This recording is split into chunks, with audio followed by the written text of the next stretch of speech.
want to give you a little background about what I do and how I came to be where I am today with the stem cells. When I did my internship, I was very interested in hormones and in fat and in diabetes and just obesity. Then I did my dermatology residency, and that's a lot involved with fat as well. And there's a lot of diseases and a lot of surgeries that were done with fat.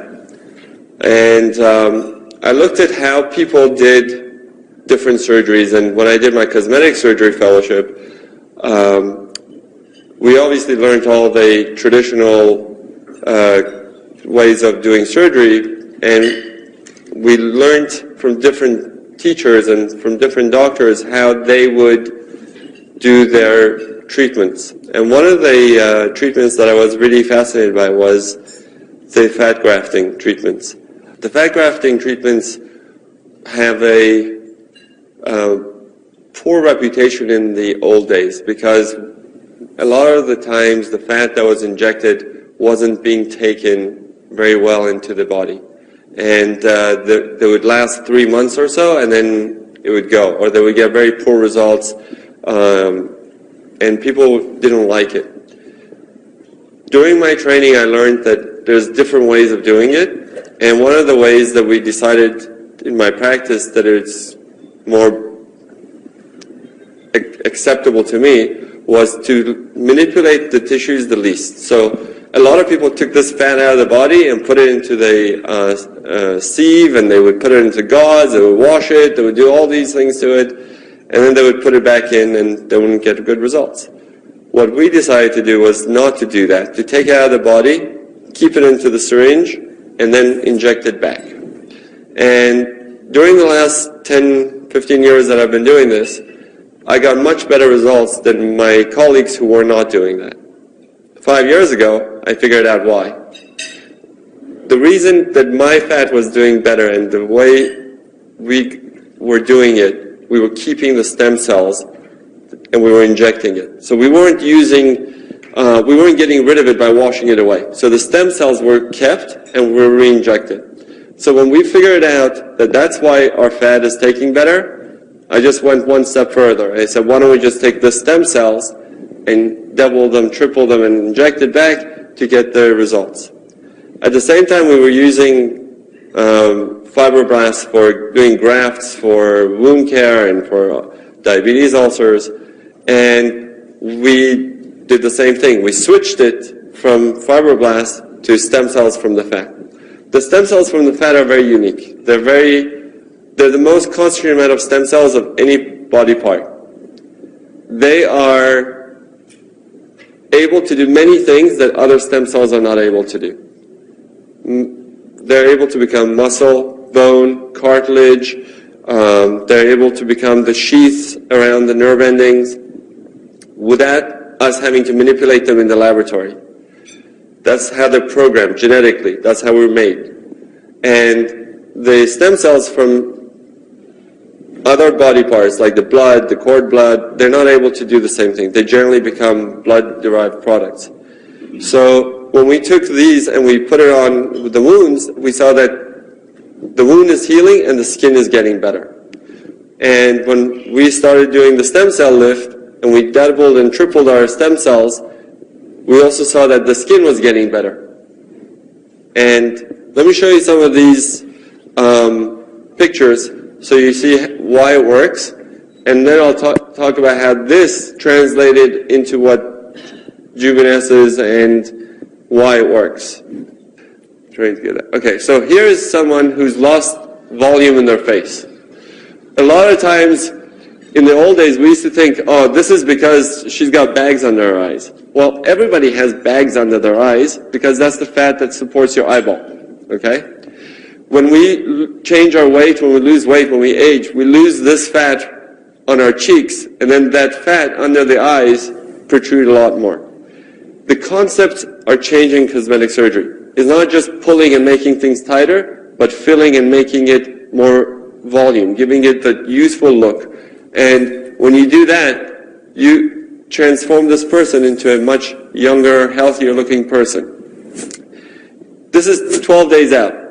So she's not bruised, she's able to go out, she's able to do things that she would normally do. You were not able to do this with traditional surgery. She would need an eye surgery, she would need a cheek implant, a lot of things that we don't do anymore. So the stem cells are just starting to work. It's going to take about 3 months for those stem cells to incorporate into the tissues and to continue to give her improvement. Here's another patient, and she's got a lot of hollowness here. She's an avid runner. She's a marathon runner. She has lost a lot of the volume in her face because she's just very athletic. So when you put it back in 4 days later, she looks much more youthful. And if you look at her nose and you look at her lips, which I didn't actually touch, the proportions have changed, and she looks a lot more balanced. The proportions to her nose and cheeks makes her nose look smaller, but we didn't really touch it. Here's someone who had a facelift 10 years ago. They didn't like the way they looked. They were always on TV, but they were being told they look tired or they don't look as healthy or as young. And I put the stem cells here and here. And basically, again, I didn't touch her lips and I didn't touch her nose. And she's much more useful and much better. And this is 2 years out. So she's gotten very good results. She looks very natural. You wouldn't see her in the street and say she has had plastic surgery. And one other thing we did for her that she had kids, and since her kids, she didn't enjoy things the way she did before. So we took those stem cells and we injected it actually into the vaginal canal. So she got a rejuvenation down there as well. Her comment was there should be mandatory for anybody after kids. Okay, this is what I have the passion. This is a patient who has skin cancer, and you just saw the video for him.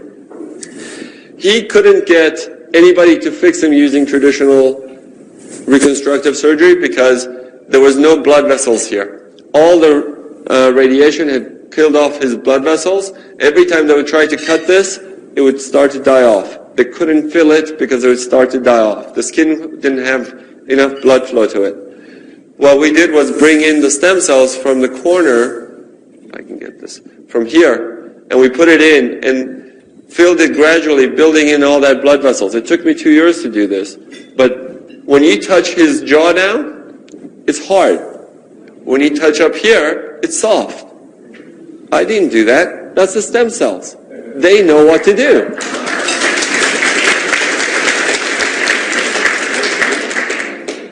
His skin was very damaged by the radiation.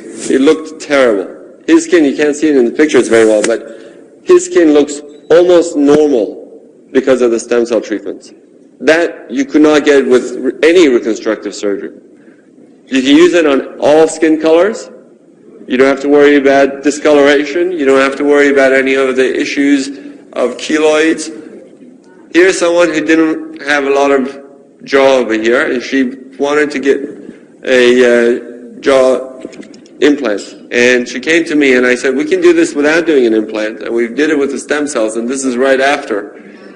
And I've seen her back a few times and she looks fantastic. I mean, it's her jaw. It will move the way and it will change with you over time. It will age with you. It will always look in proportion to your body. Here's another patient. She had some aging issues. She had lost some volume. But what really struck me was the skin. Look at the texture here and look at the texture here.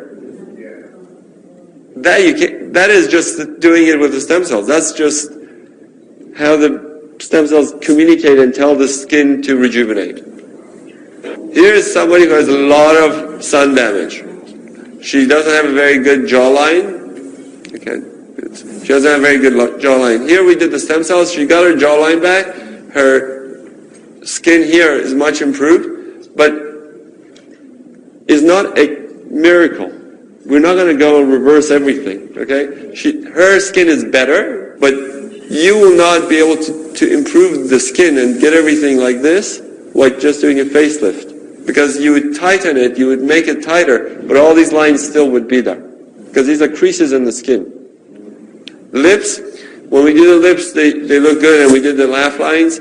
So I'm just showing you how some people get less swollen, and some people get more swollen right after the procedure. Here, we can do it in men. In men it's great because there's no scars, you don't have to worry about hiding, the hairline and looking different. Men don't like to have anybody know that they've done anything. So we can do the hands. Basically, you can do any body part that you want. So the telltale side of any person is that they do their face and they don't do the hands. So I generally try to match the hands to the face so nobody can tell. The nose. Here's someone who didn't like her nose and had a little bit of loss of volume here, and she had everything fall down. And we did her nose and her under eyes, and everything got lifted. Her nose is straighter, but it doesn't look bigger because the proportions are changed. It actually looks smaller than over here. So everything is about proportions, volume. The whole concept is changing to this. And all this without any surgery. I mean, she got off the table and she went. She was my nurse. She went back to work. Yeah. Exactly. And that's how we got to here. By doing all those treatments, we saw how the skin got better. By doing the burn victims and doing the ulcers, we saw that the skin is getting better and it's healing better. And in the laboratory, when we were growing all these cells, we saw that these cells communicate with one another. And when we look back into all the clinical and data that we have, and we look back into the studies done on different things, I don't know if you guys have heard of Lattice and all these eyelash things that they came out, they're basically all because of prostaglandins, okay? They took all these things that the cells produce and they said, oh, this one does this one does this. And it's all chemical reactions. So here we took Luminesce in the laboratory. The cells that we put in are stem cells. And when you put them in the laboratory, they're talking to each other. When they're talking to each other, they use a language called chemical language. Our bodies use chemical language to talk to each other. Our cells use the chemical language. We use words, and our cells use chemicals. Those chemicals include cytokines, interleukins, prostaglandins, growth factors, and all these basically language materials that were being produced in the laboratory by these cells, we took them and we bottled it. So there's no cell in here. This is not a live tissue, but this is a live product. Okay? There's a difference. There's no cells in here. But everything that's in there is produced by a cell. And when you grow these things in the laboratory, no two cells are alike, just like no two people are alike. So every time we grow them, we're going to have different batches. Every time we do a cycle in the laboratory to get these stem cell products, we're going to have a little bit of variation. Not a lot. They're still within the norm. We've tested it to make sure that we have enough of everything. But there is a little variation from batch to batch. And that's why if you look at these things, it may be a little bit redder, maybe a little bit this way, maybe a little bit that way. But it is a live product. And that's why it works. Because when you put it on your skin, those cytokines, those interleukins, those communication methods that the cells are using, now you're introducing to your skin. And it's going to go into your cells, and it's going to tell your cell to rejuvenate. It's going to tell your cells to rebuild, to renew, and that's why you're getting the improvements. A lot of people get improvement in their pores. A lot of people get improvement in their texture. A lot of people get improvement basically in overall feel of their skin. And it takes time for these cells to replicate collagen. It takes 3 to 6 months to see the results. But people feel the change much sooner. And when we look at the data that we have, you've seen most of these things. So people saw, 88% saw that their skin got better, 75% saw that the texture was smoother and nicer, 70% saw that there was firmer, but that takes a little bit longer, and the fine lines got better. Not the deep lines, the creases that I showed you that I couldn't even do with surgery, but the fine lines will get better. We have some testimonials from patients who had used it for different things. This woman got a burn. 8 days later with the Luminesce, she's much, much better, and she's healing. Here's another one that got burned, and again, you see much improvement. I've seen improvement in patients with rosacea, with acne, with all sorts of inflammatory processes, that when you put Luminesce on, it goes in and it reduces the inflammation, because that's what the cytokines are doing. They interact with your cells, reduce the inflammation, and improve your skin. So that's where we are today with Luminesce. The next project which we're working on is using the stem cells to make the rest of the skin product line, so that we can do more things with it, since this is going to do most of the basic things that we want to do, but it doesn't do exfoliation, it doesn't do sunblock, it doesn't do all the other things that are necessary for good skincare, and that's going to be coming in the pipeline. But what's really exciting, and what I'm looking forward to seeing if we can make it work, and to see how well it works, is this hair product. So I'm going to try to get these stem cells, and we're going to test it to see if we can get really good hair growth using the language of the stem cells to signal the cells to help the hair grow instead of stopping it from growing. Because the reason we lose our hair, because our body gets the signal to stop the hair from growing. So if you do the opposite, or block that action, you're able to regrow the hair. And that's what we hope to show that we're able to do.